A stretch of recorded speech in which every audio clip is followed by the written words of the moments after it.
Sem marcador. Tocar 2 vezes para ativar. Marcadores disponível. Use o gesto deslizar para cima e para a direita para conferir. Saudações em Cristo Jesus, nosso Mestre e Senhor. Paz, luz e liberdade. Esse é o nosso lema. Nós somos do grupo do Caminho do Amor, Francisco Pedro, Semente de Luz. Nós estamos gravando hoje pergunta e resposta. Nós íamos gravar hoje o capítulo 16 do Estudando Vida Além da Vida, o Nosso Lar, capítulo 16. Porém, temos 2 perguntas. Nós vamos responder, como nós sempre dissemos. Faz um questionamento. Faça a pergunta e nós responderemos através de outro vídeo. Nós temos 2 perguntas já feitas por várias pessoas. Por que é que os espíritas não se batizam? O batismo salva? É isso que nós vamos responder. Nós somos o grupo do Caminho do Amor, Francisco Pedro. Se você está pela primeira vez, lembra que nós temos um outro grupo, Canal dos Deficientes Físicos. Se você não escreveu nele, escreva. Nos ajuda aí. Nós somos um grupo de estudo. Não somos uma igreja, nem uma religião, nem casas espíritas. Nós pesquisamos, nós estudamos o Evangelho de Jesus, segundo João Evangelista, na luz da doutrina dos Espíritos. Porque o Evangelho de Jesus é o primeiro consolador. A doutrina dos Espíritos é a segundo consolador. Então nos pergunta, por que é que os espíritas não se batizam? O espírita verdadeiro cristão, ele não se batiza. Por quê? Porque nós não seguimos nenhuma cerimônia.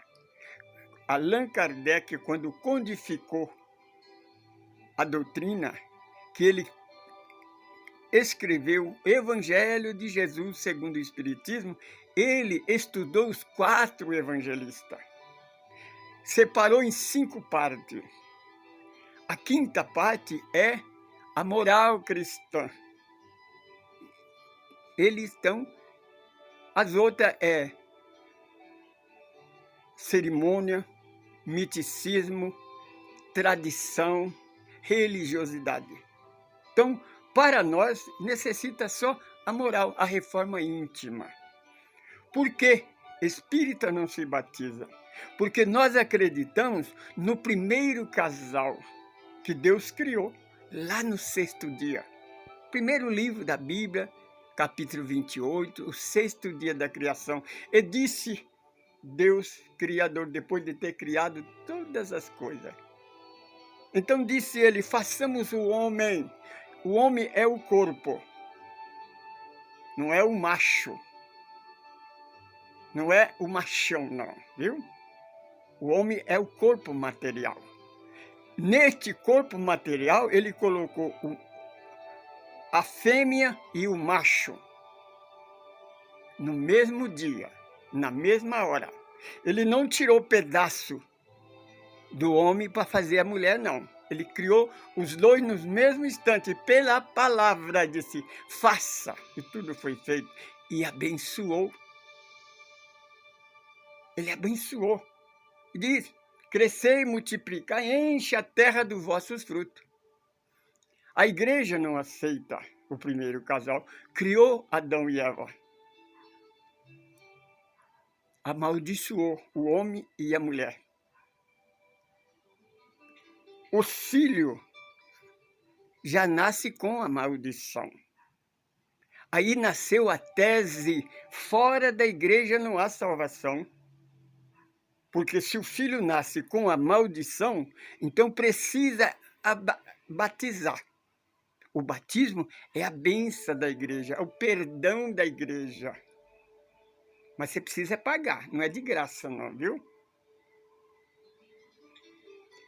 Criou-se a tese: fora da igreja não há salvação. Sem derramamento de sangue não há remissão de pecado. Então a igreja criou a lei, o pecado e a morte. Ela inventou o perdão e a condenação. Mas só que o perdão ela não dá de graça, você precisa pagar. O Deus verdadeiro, ele não perdoa, mas também não condena. Ele dá nova oportunidade. Por isso que os espíritas não se batizam. Explicando por que a igreja batiza, então vamos agora testificar, vamos conferir dentro do Evangelho. Porque o batismo começou no Evangelho. A maldição é do primeira revelação, né? Mas o batismo começou com João Batista. João Batista foi o precursor das boas novas. Ele foi o profeta que apareceu lá para a banda de Betânia, nas margens do Rio Jordão, batizando, pregando: arrependei-vos dos vossos maus caminhos. Eu sou a voz do que clama no deserto. Endireitai as vossas veredas, porque o reino de Deus é chegado até vós. Interessante, né? Será que o reino de Deus não havia chegado ainda? Porque quem comandava a terra era a igreja. E quando João Batista batizava, fazia-se filas para o batismo. De repente ele olha na fila, tem um grupo religioso. A culpa da igreja estava lá na fila para se batizar. João Batista parou o batismo, foi lá e disse para eles: raça de víbora, quem vos ensinou a fazer isto? Por que vocês não se arrependem dos seus maus caminhos? Porque na verdade vos digo que eu tenho aqui nas minhas mãos. Está começando agora a ferramenta afiada que vai arrancar esta planta que o pai não plantou. Até a raiz vai ser lançada no fogo e queimada até virar cinza. Profetizou João Batista. Depois, Pedro, lá no meio do evangelho, ele reclama ao mestre Jesus: Senhor, o sacerdote, a igreja está ironizando contra os seus ensinamentos. Então Jesus disse: Pedro, acautelai-vos, deixa eles ir, porque os religiosos são cego, condutor de cego, ambos cairão no buraco. Porque na verdade vos digo que esta planta que o Pai não plantou será arrancada até a raiz, atirada ao fogo e vai ser queimada até a cinza. No final do terceiro milênio, no Apocalipse, João escreve que no final dos tempos do terceiro milênio, ele veja as igrejas, todas as igrejas com as portas fechadas. E ele pergunta para o anjo por que elas estão com as portas fechadas. E ele diz: porque elas não aceitaram o evangelho de Jesus. Você percebe? Fecharão as portas e eles não aceitarão Jesus. Então um daqueles sacerdotes perguntou a João Evangelista, João Batista: Senhor, o que devemos nós fazer para herdar o reino do céu? Então João Batista explica para ele: olha, se você tem 2 vestes, o teu irmão está nu, dê uma.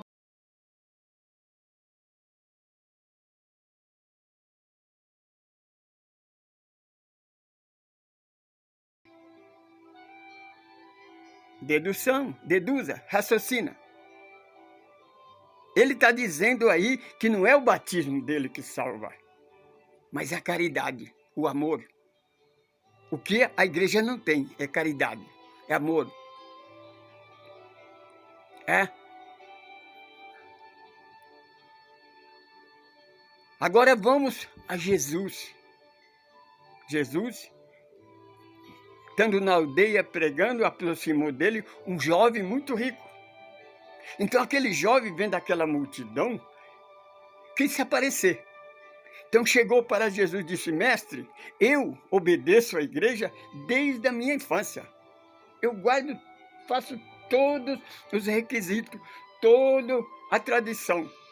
Eu pago dízimo até dos conguminhos. Sabe o que é conguminho? É o cheiro verde, as ervas aromáticas que fazem os temperos. Porque o pão, naquele tempo, era assado na pedra quente, sem fermento, então ficava duro. Então, para comer aqueles bolachão, né, duro, tinha que fazer um molho com essas ervas, esse cheiro verde, e molhar o pão para comer, senão você não conseguia comer. Lembra que Jesus, quando deu um pedaço de pão para Judas, ele molha no molho e depois dá um pedaço de pão para Judas. Você compreende? Agora vamos, evangelista Mateus, tem uma parte no evangelho que ele disse: e naquele dia, muitos serão chamados, poucos serão escolhidos. Naquele último dia, eles chegarão para mim e dizer: Senhor, Senhor, lembra-te de mim. Eu fui um pregador do evangelho. Eu fiz milagre. Eu reuni milhões de pessoas. Eu fiz grandes obras. Eu falei em teu nome. Então disse o Senhor Jesus: e eu vos direi, não conheço vocês. Não sei quem és. Senhor, não lembra? Não lembro. Porque quando eu tinha fome, vocês não me deram o que comer. Eu andava nu, peregrino, vocês não me ampararam e nem me dessem veste para vestir. Eu estava doente, preso, vocês nunca me visitou. Quando nós fizemos isso, Senhor? Quando vocês fizeram isso aos pequeninos, mais pequeninos, vocês fizeram isso a mim mesmo. A igreja. Se você mesma quer um exemplo, se você vem a São Paulo, está em São Paulo, vai em Guarulhos, na CEAL, Casa de André Luiz, a obra da Casa de André Luiz, para você ver o que é caridade. Eles cuidam de mais de 2.600 com síndrome de Down, gratuito. Se você tiver a oportunidade de ir em Salvador, na Bahia, vai na Casa do Caminho, na Mansão do Caminho de Edivaldo Pereira Franco, você vai ver a obra dele. Ele cuida mais de 3.000 crianças, centenas de famílias que ele acolheu na rua. Quando alguém aproxima da portaria, eles não perguntam se a pessoa aceitou Jesus, se é batizado, qual é a religião dele, não perguntam em que nós podemos te servir e ajuda. Isso, moral, isso é caridade, não é religião. Então a religião não salva, a igreja não salva, quem salva é a caridade. Vamos agora para a Epístola de Paulo, carta aos 1 Coríntios. Paulo como João foi o precursor da Boa Nova, Paulo foi o precursor do verdadeiro cristão. Quando perguntaram a ele como eu devo fazer para ser um cristão, Ele disse, seja meu imitador como eu sou de Cristo, porque hoje Cristo vive em mim. Você compreende? Paulo disse, você, capítulo 13, da carta aos Coríntios, você pode falar todas as línguas, entender todas as línguas, mas se você não tiver amor, nada vale. Você pode pegar todos os seus bens, toda a riqueza e repartir com os pobres, mas se você não fazer isso por amor, também não vale nada. Você pode entregar o seu corpo para ser queimado no fogo, mas se não fizer isso por amor, é sacrifício de tolo. Tem 9 dons, 9 mediunidades que Paulo fala. 3 é a principal: a esperança, a fé e o amor. A esperança, mas aquela esperança que não morre nunca. Não é a esperança da igreja, que é a última que morre, mas ela morre. Mas a esperança do Evangelho, ela não morre nunca, porque nós somos eternos. Jesus provou isso.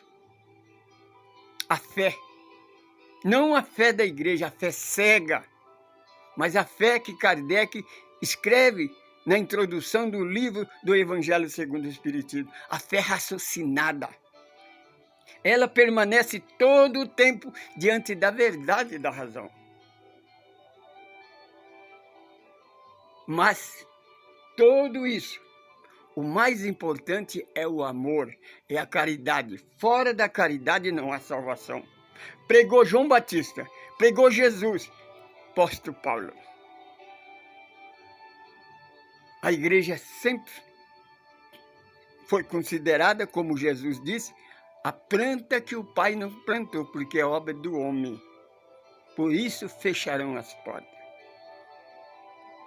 Se você não está satisfeito com a pergunta, responda melhor.